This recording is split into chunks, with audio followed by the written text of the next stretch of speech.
1953 میں جب ختم نبوت کی تحریک چلی، کرفیو نافذ کر دیا گیا، کوئی مسلمان گھر سے باہر نہیں نکل سکتا، کوئی مسجد میں نہیں جا سکتا، کوئی بازار میں نہیں جا سکتا۔ اسی اثناء میں جب نماز کا وقت ہو گیا تو مسلمانوں سے رہا نہ گیا کہ ہم مسجد کو ویران چھوڑ دیں، ہماری مسجد میں اذان نہ ہو۔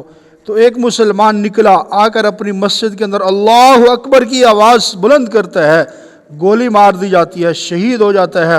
دوسرا مسلمان آیا، اشہد اللہ الہ الا اللہ، گولی مار دی گئی، شہید ہو گیا۔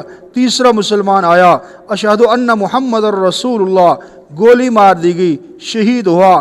چوتھا آیا، حی علی الصلاۃ، گولی مار دی گئی، شہید ہوا۔ پانچواں آیا، حی علی الفلاح، گولی مار دی گئی، شہید ہوا۔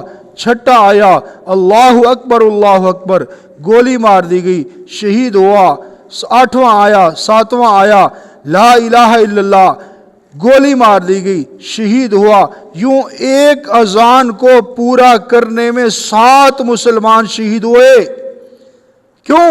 اذان یہ اسلامی شعار ہے، اذان کے بغیر نماز نہیں۔ تو ایک اذان کو پورا کرنے کے لیے 7 مسلمانوں نے قربانی دی۔ یہ ہے جذبہ ایمان، یہ ہے ختم نبوت پر ایمان۔